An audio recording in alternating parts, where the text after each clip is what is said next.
y'all. Thanks for tuning in. I took notes for this first episode of Run the World on STARZ Network. I genuinely was looking forward to this, but it moves really fast, less than 30 minutes, and it's girlfriends esque slash living single esque, not just because Maxine Shaw, Erica Alexander's on the episode, but it opens up to a friend calling a friend, waking her up. Her place is junky. I'm not judging it, as you can see from my place.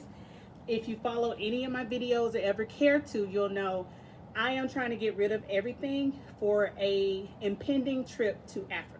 At any rate, she gets up. It's 8:30. It's her first day on the job. She reaches under her bed to go for old panties and she sniffs them. Y'all, maybe I'm living a different life. And we're not gonna play this. You're not 25. At 25, I wasn't trying to wear old panties, or utilize panties or something. I get it. They're in New York. Maybe in a washer and a dryer is down the block and it's coin operated and you got to pay for it. Guess what? I'll go buy some new drawers before I put on some old ones. I bet you that. That shopping store experience really hit home for me. So if you've never watched any of my prior reviews, I like things to be true to form. The more realistic they are, the more you have me for buy-in. And the old panties, dirty panties, throwing on for a first day at a job may not be realistic. Because also, why would you go through those panties, then go take a shower, and bring your cell phone into the shower?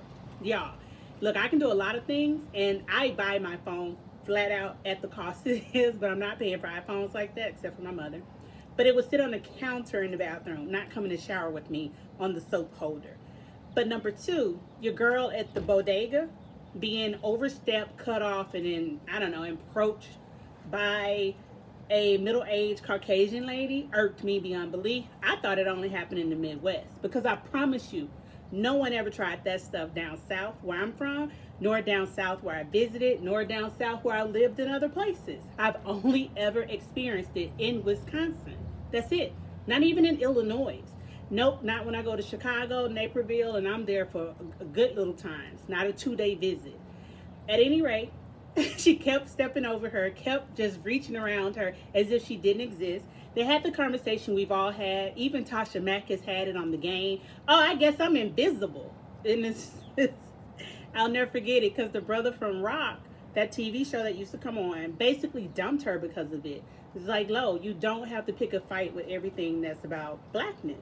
And she felt, and I got Tasha, undersupported and unappreciated. And it felt from him like you're always hostile, you're always angry. And it's like, wait, we're both black. Why don't we feel the same about this? Or why don't you get where I'm coming from with this? At any rate, I just write it off now. People are at different places in their lives, and they're willing to entertain things that I may not, and I'm willing to entertain things that others may not. It just depends on where you are in life. But I will say this much. When a friend was questioning, are you still eating at a bodega? She's like, girl, that's all I can afford. Boop, I understood that. And it ain't just because of some student loans. Honey, budgets are real. So at any rate, she finally spoke up for the sister. Sorry, I did not catch her name. She's done other shows. She's like, excuse me. Because the lady even reached for her sandwich, her breakfast sandwich, like it was hers. And we didn't hear the Karen Susan-esque. She's not old enough to be a Susan, but she's a Karen. Order this, so it's presumed it belongs to her, our character in the show, not the Caucasian Karen that just showed up and reached around her. Here's my point. I don't care how oblivious you are. It comes off as a refusal to acknowledge another human. And that's not funny and it's not cute. You don't have to agree with the politics of today. Just see humanity in people. And this wouldn't even be a conversation. Number three, your girl who apparently needs to be the bougie Barbie is working out on a Peloton with no bra. Now, y'all, again, it's just unrealistic to me. I get it though. I'm in a larger cup than most. Most times an F. But here it is. To the ladies in the B and C cup. Are you out here working out without a bra? Are you wearing one of those cute little bralettes to work out? Even if you're on a bike. And I understand when it's an arm day, like today was an arm day. I didn't have on a full sports bra. I'm wearing the racerback bra. But it's a real arm day. And I knew I was going to feel it. So it's like, forget it. I don't need anything else to add to the sweat. I'm going to be hurting my own self. So let me know in the comments. Because maybe this is realistic and it's just an experience I haven't had the opportunity to have. But I've always been told protect the girls so you don't get breast cancer. Literally, that's how old I am, or that's how country I am. Take it however you like, but that's what it was brought up for in my world. And I guess in that day, people didn't really know what breast cancer was, so everything was about avoiding breast cancer. Now it's like let's avoid breast cancer through the food and our, exercise routines. But hey, number 4, we are recycling. And I said, oh Lord, when I saw him on the camera. It was David from Being Mary Jane. I was like, this is one thing that's starting to irk me in Hollywood. I'm not trying to stop anybody's check. I am excited to see new black actors and actresses. I don't have to see Gabrielle Union have every role, Queen Latifah in every role. The same 2 black men in every role. We can cycle some people in and out. And I'm okay if you bring back some of the throwbacks. Morris Chestnut seems to be always in play. Look at this. Graciously, as soon as I complained about, hey, I'm tired of seeing the same faces, Erica Alexander pops up, and she's like the editor-in-chief, publisher, self-made woman. But let's talk about that. I was confused and perplexed how she said she's now 45. Please let me know, y'all. Is it ever in vogue to just own your age? Especially as, women of color, black women particularly. I thought it was okay at some point to just start saying your age. Because as they portrayed in the assignment that our lead girl was sent on with the panties. Hold on, I did get her name and I wrote it down. Sodi is the PhD. Ella had to go and cover Soldier Boy in VIP on his Legends party. And I'm jumping ahead, but age came up. So here's my thing. I looked it up. When Erica Alexander said she was 45, I was like, wait a minute, what? That's too close to me. Ain't no way she's 45. The girl is 51.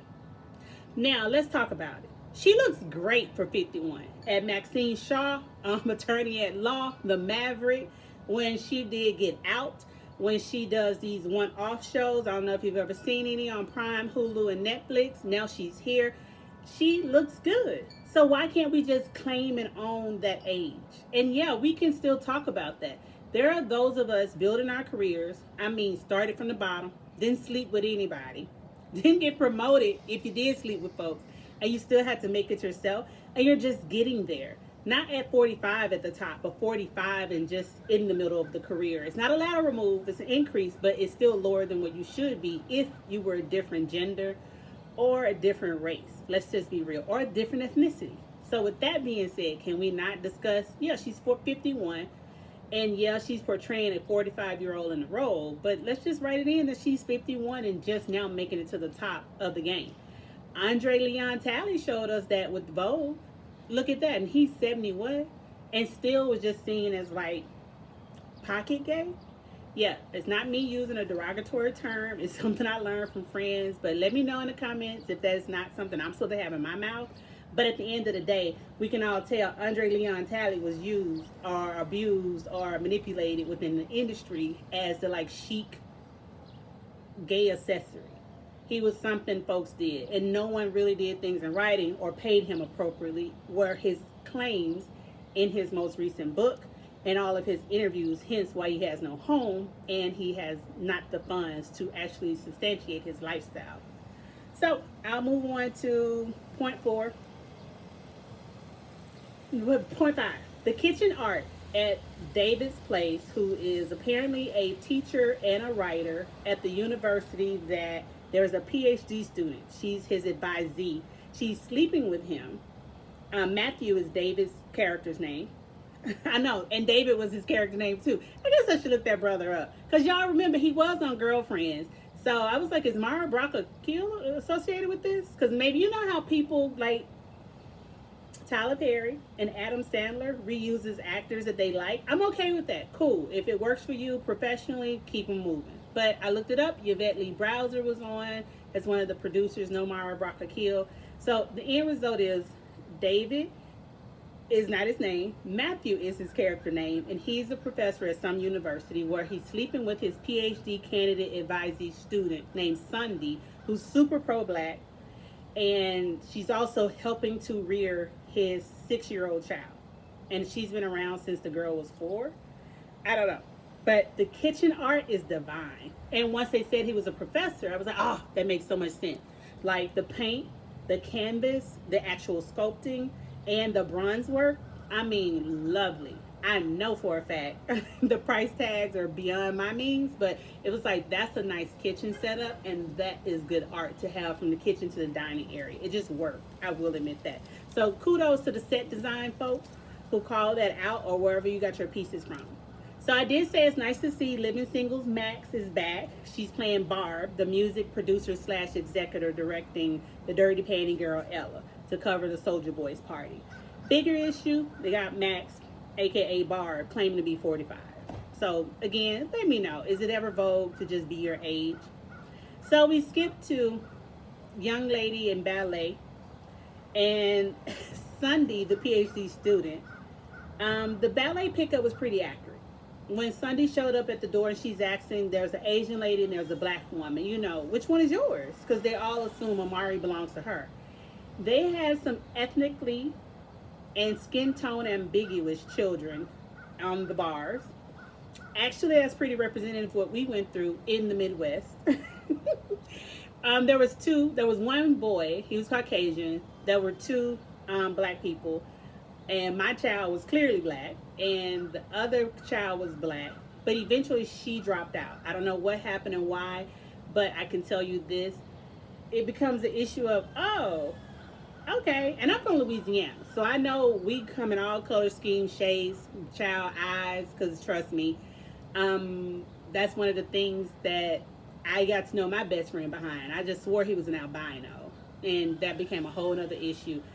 But I like how they tried to downplay it with the Asian lady saying, oh, well, you can see it in her eyes, with the black woman saying, oh, you can see her father, and da-da-da-da-da. And you're like, looking like Sunday, stupefied. Like, where can you see this at? Or is this something you're trying to claim, or is it really accurate? You know, without offending somebody. I mean, but that's me. I have no problem walking up. How black are you? So if you haven't tuned off yet or clicked me off yet, it's just something I learned to ask because not to deal with any international groups or ethnicities away from Louisiana. It was just like, you will have your Lena Horns. You will have your, y'all may not know her, but Mrs. Chase from Dookie Chase Restaurant, where the movie Princess and the Frog is based off on. Tiana is representative of Leah Chase. Hey, which black are you? Because so I tell people all the time, I'm just regular black. I'm not Creole. I'm not Cajun. I ain't from here. I ain't from here. I only speak these languages, so don't rope me in with that because I don't claim that crime. It's not about being negative. It's just like, it's tribal. This is the group I belong to, and I'm okay with that. But that being said, I'm open to everybody, but it's like, who am I talking to? That's it. Sunday goes in to make a payment for the ballet class, and the lady was like, oh, about time. I was like, whoa. How can the payment be late? She said, though, they don't mind taking a late payment from Amari because everyone loves her there, which the prior women actually explained too. They love Amari. But they also offered a scholarship brochure. Honey, if you're still with me, this is where it's going to get good. I went through something like this in a gymnastics pad that was on the east side of town and paid in full. I paid in full for not the class, the semester. Like, this ain't nothing to talk about. It was so cheap, I couldn't help but pay. I was scared they were going to jack up the price when they found out how cheap they were. And I'm coming from paying for hockey, ice skating, another gymnastics pad. And anywho, their skill level wasn't that great anyway, so we left. And this is what made it easy to leave. The lady walked over to me, unannounced, unprovoked, unmitigated. Here's the application paperwork. I was like, oh, what is this for? Maybe it's for a team. And she goes, oh, no, it's for scholarship. Scholarship. The other lady screams and tells her, Jen, no. And she's like, no, across the gymnastics pad. I mean, law. I could have been embarrassed if I was the embarrassing type, but she then tells her to go over there. Mind you, we were not the only black family in that pad, but we were the only black folks in the pad that day. So that, magnified this a little differently. So she walks over the application to a Caucasian lady and her family setup and walked through it. No one apologized. No one acknowledged it. Then next week, someone said something. I was like, oh, don't worry. This is our official notice. And I handed over the document. We won't be re-upping and we will be leaving the pad. Simple as that. I talked to friends about it. And one told me she went through the same thing, a very similar thing. Her mother was in a nursing home in Alabama. They called saying her payment was in arrears and they needed to get the payment in. So she called her father like, you haven't paid, mom has gonna get kicked out, this is what's going on. Daddy was like, not only have I paid, hell, you've even paid, we have a credit. So she gets back in touch with everybody, finds out, oh, I'm sorry, ma'am, it wasn't for you, it was a different family. Look, y'all, I know things can happen, mistakes occur, errors exist in life. I do not believe folks get the value of how loaded such an event or statement or action is. It's so loaded that it comes with this historical weight that makes it nefarious, that makes it ugly, that makes it untoward, that makes you want to set the record straight in a less than polite way. For me personally, it was enough to just bounce. I don't even feel like talking about it or explaining it because I'm tired of always trying to educate folks like why it's unacceptable. Even if they meant no harm, even if they mean well, I'm just at that point. Like I said earlier, sometimes you're just at a different place than others. Normally, I'm ready to fight everything in every battle. But honey, when you start fighting some same battles over and over and over with different faces in different places at different times, you're like, whoa, this is starting to wear on me. Like these grays only come because of fighting one battle with one part of my own family. But it ages you. Honey, I ain't got time for it because I want to be Erica Alexander, 51, talking about I'm 45. I want to be a woman talking about I'm 42 and I'm every bit of 65, beating the hell out of it, whatever it takes. I just want to lie about my age, apparently. So, with that being said, she yanked the little child out of the class after the teacher or the actual director of the ballet place gives her a pamphlet on nutrition. And she mentions, for those ethnic bodies, you carry your weight, nutrition matters in a different way. And she has talent, so we want to encourage that. Look here, y'all ain't got to like it. I didn't even like it, but I can tell you for a fact. I'm okay with discussing nutrition with children young so they can learn. Hell, I'm just learning what a calorie is and how to get rid of a calorie. No, really, the actual definition of a calorie. Of course, I know the word. I've heard it all my life. Of course, I'm familiar with it. It's an intake of food, and what does it really mean, though? The measurement, the unit, and how it expends itself, totally different. Teach these kids young. They'll learn. But the fact that it's about the ethnic bodies, Misty Copeland talked about that, how she was too heavy, too big as a ballerina. Y'all, we didn't do ballet for a professional or even, competition level. It was just something to do to add on to strength for gymnastics. Now, we were serious about gymnastics. And even in gymnastics, these are real conversations. Now, no one ever put the punch word ethnic on there or bodies of this shape. But that is something I had to discuss because, I have a child that wanted to wear same outfits as other girls in the gymnastics squad or her classmates, especially those summer booty shorts. And it's like, oh, honey, you actually have booty. You cannot wear those. Like, literally, more booty than I do. You cannot wear those. And the inseam is this little. And of course, in gymnastics, they're unitards. Everything is slim, fit, trim, short, tight. Things hang out. We even left one day after gymnastics, drove all the way over to Minnesota. My nephew had something to say. Ooh, put some clothes on. Wait, what? She does have on clothes. She actually has on a full uniform and, okay, I got it. Mind you, this may have been a young adult, but he's still a man and he still felt some kind of way. And it's like, yeah, you could think of it as suspect.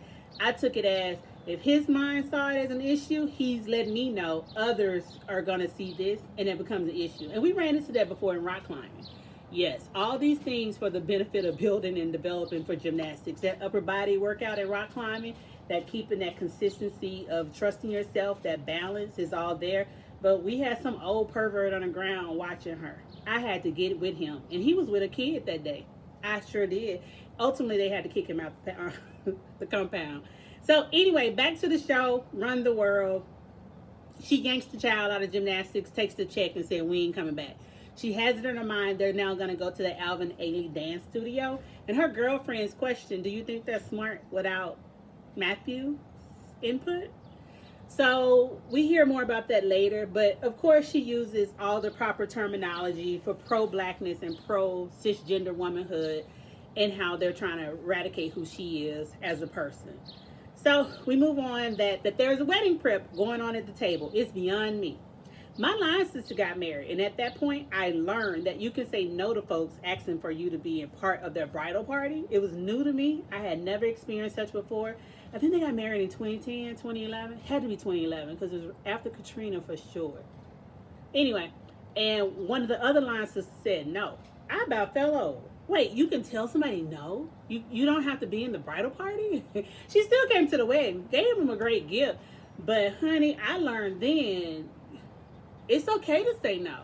At first, folks used to be excited, but it's not even about the cost of getting the dress, getting the plane tickets, arriving at the event.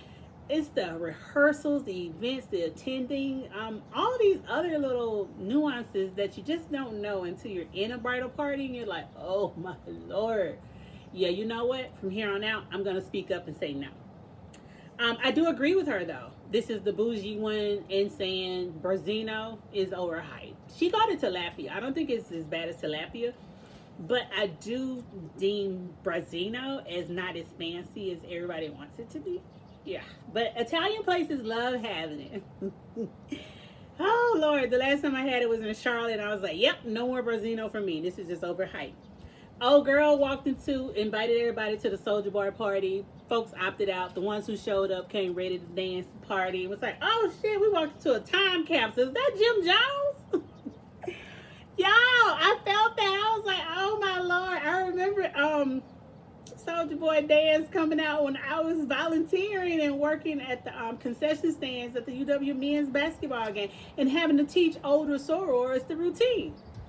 They were serious about learning that. Superman that whole thing. Okay, so let me stay focused. And I was just like, oh, you said Jim Jones? You mean Chrissy Jim Jones? The dude who cried about everything? I mean, even Diplo and them said that. I know I'm tickling myself a little too hard. So let me finish with, I must say, when they ran across Community Ping, it confused and baffled me. I understand Bougie Girl was busy playing housewife while everybody else was home. And you have to rethink those things because now she's finally getting married and she's wishing she had ran around. But her girl told her, girl, you finna get married. And he's Community. I had him in 2011, such and such 2012, so-and-so 2014. I was like, because he looks like Community Ping. Honestly, he ain't cute. So that's when you got to be like, you working with all right for the Stevie J's of the world. And that's all I could think. Like, he puts his shoes on. His shoes be under everybody's bed. Like, leave that alone. I do wish they would have covered more about, AIDS is still real out here. I know we can manage it a lot differently. HIV infections is not a death sentence. However, with Community Ping, I'd be more worried about chlamydia or super gonorrhea. Yeah. These other STIs have been around that y'all have elevated and made them super. They can't even cure it. And when they find it at the back of people's throat and able to, really cultivate and break it down to ground zero, patient zero, and find out who's the carrier. I feel like we all want to be on each other's tax returns. If we're going to walk up and be connected like this, we might as well hang out for Christmas and kick it for each other's birthdays.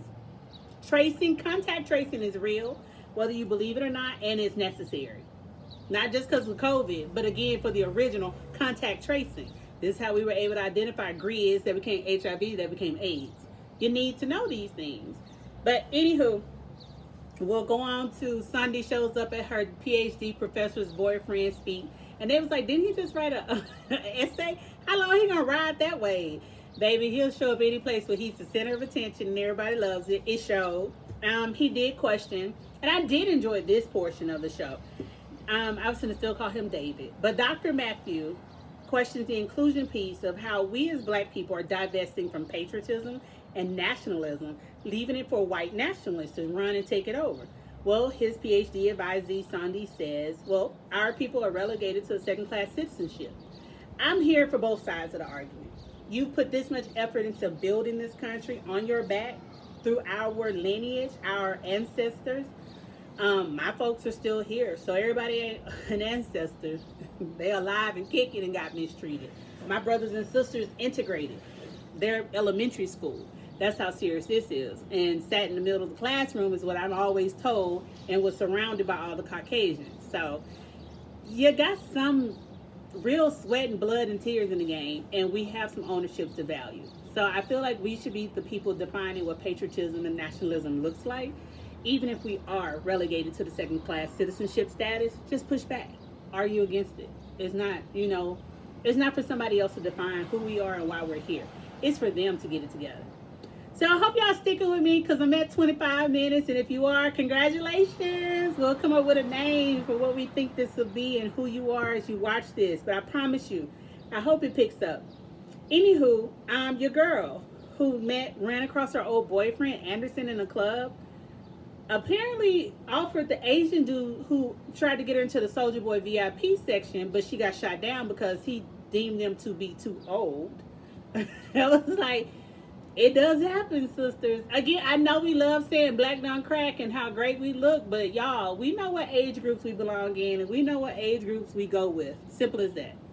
And honestly, I don't want nothing between my nieces and cousins and that 25 and 30 and younger crowd. I get a little nervous. Yes, you don't know what they coming to do, and they don't just fight. They always got something popping off. So it's like Real Housewives of Atlanta. Let's see, the aunties to the left and the nieces over here. Why? Because the nieces always got some fighting going on. At some point, you gotta let some of that go. I'm all good for a good fight, but let's make it a valuable good fight. Are we fighting for land, ownership? Not like Portia stealing that woman's husband. But hey, going back to the story of Run the World.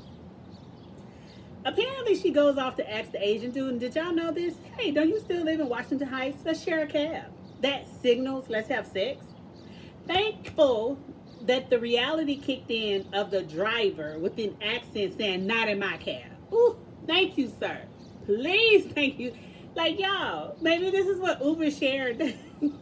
Are we missing out because we're taking Uber rides and Lyft instead of sharing? But I've dated enough in Europe where you just met on the corner to get where we need to go to cut down on those rates because it's fierce. But like in London, Get It is cheaper, which is their local black cabs. Actually, no. The local black cab is higher. Get It is cheaper if you do it through Get It. But now when I head to the continent, I am going to be using Bono.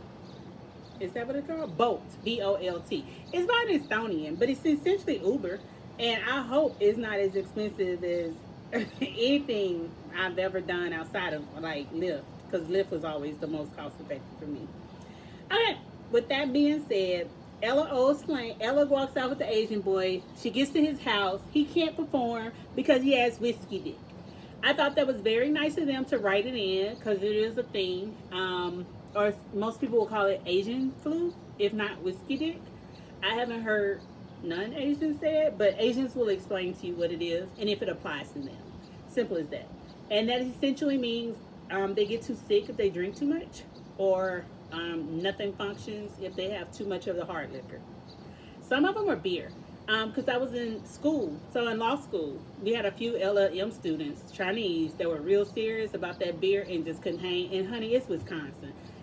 Beer is always the soup du jour. Like, no matter what you have, they offer beer. And it took the black law students to complain, like, hey, some of us drink other things, wine, spirits, offer more than just beer.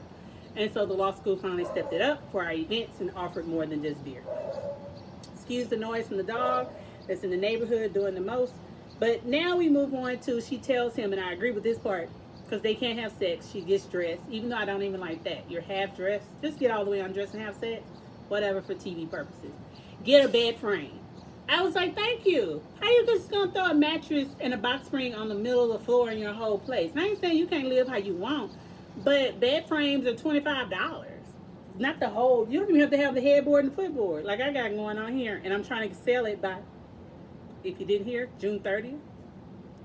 But at any rate, I like that her friend, Sandy the PhD, said under 35 has nothing to offer but poor conflicted dick. Ooh, y'all, if you could have seen how hard I laughed. That's the only time I laughed at this whole show. All I could think was how true it is. I'm like, honey, I can show you 36 or 39 with poor dick too. They do exist. Ustedes son pobres. I mean, and I don't know why they proud of it. You can be poor, but don't be conflicted and have drama too. You know what I'm saying? I'm poor. I'm real poor. And I hate when people try and associate, oh, you should have this much income because you have these kind of job titles or you have this kind of professional license. Yeah. Soy pobre. But anyway, at the end, we've learned your girl who's bougie and about to get married has actually slept with Community Ping. I had hope more for her. And if you were going to sleep with somebody, find somebody else. But number 3, if you're going to sleep with someone, why do it before you get married? Number 4, can you not go have this conversation with your soon-to-be husband? Y'all getting married, but this ain't something you want to discuss? But hey, maybe I'm too country and too naive. I'm happy to hear your comments. This is 30 minutes, as long as the show, child. But look, I saved you. If you want to watch it, check it out. But it's the typical first episode of introductions and backgrounds on everything and everybody. If you're still hanging around, I have other videos. Check them out. I am definitely trying to get to the motherland with as little baggage as possible. Meaning like non-physical baggage. Because I already got my 2 backpacks. That's it.